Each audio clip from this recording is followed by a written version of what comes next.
வேண்டாம். ப்ரீஃப் பண்ணிடுங்க. ஸோ இன்றைக்கி நம்ம எல்லாரும் வந்து இங்கே we have gathered to launch the program HOPE, Holistic Oncology Program for Excellence by VS Hospitals.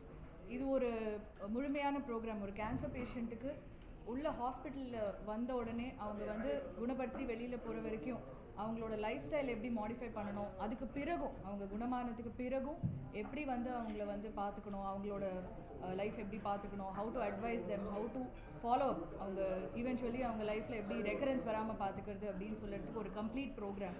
So இதுக்கு கீழே நிறைய பிரான்ச்சஸ் இருக்குது. நம்ம வந்து ப்ரெசிஷன் ஆங்காலஜியும் இன்றைக்கி லான்ச் பண்ணியிருக்கோம். ப்ரெசிஷன் ஆங்காலஜின்றது ஃபார் த பேஷண்ட். ஒரு எல்லாருக்கும் ஒரே மாதிரி டெஸ்டிங் ட்ரீட்மெண்ட் இல்லாமல் ஒரு பேஷண்ட்டுக்கும் அவங்க ஒரு தனிப்பட்ட ஒரு பேஷண்ட்டுன்னு ஒரு கன்சிடர் பண்ணி அவங்களுக்கு ஏற்ற மாதிரி டெஸ்டிங் அண்ட் ட்ரீட்மெண்ட் தான் ப்ரெசிஷன் ஆங்காலஜி. ஸோ அதில் வேரியஸ் மெத்தட்ஸ் இருக்குது. நம்ம ரேடியேஷன்லேயே இப்போ ரொம்ப ப்ரெசிஷன் ரேடியேஷன் வந்தாச்சு. டெஸ்டிங்கில் நம்ம வந்து ஜெனட்டிக் டெஸ்டிங் ரொம்ப அட்வான்ஸ்டாக வந்துட்டுருக்கு இப்போது. ஸோ வரத்துக்கு முன்னாடியே கண்டுபிடிக்கலாம் அவங்க வந்து எவ்வளோ ரிஸ்க் இருக்குது அவங்களுக்கு கேன்சருக்கு. அதே மாதிரி ஒரு பேஷண்ட்டுக்கு ஜெனட்டிக்ஸ் டெஸ்ட் பண்ணி அவங்களுக்கு அதுக்கு பேஸ் பண்ணி அவங்களுக்கு ட்ரீட்மெண்ட் கொடுக்கலாம். அவங்க அடுத்த ஜெனரேஷனுக்கும் கேன்சர் வருமா வராதான்னு ரிஸ்க் அசஸ் பண்ணி அவங்களுக்கு தடுக்கலாம் கேன்சரை. ஸோ இதுதான் வந்து ப்ரெசிஷன் ஆங்காலஜி டிபார்ட்மெண்ட். அது தவிர ஒரு சப்போர்ட்டிவ் டிபார்ட்மெண்ட்டுன்றது ஒரு ஹாலிஸ்டிக் மெடிசன்னு சொல்லுவோம்.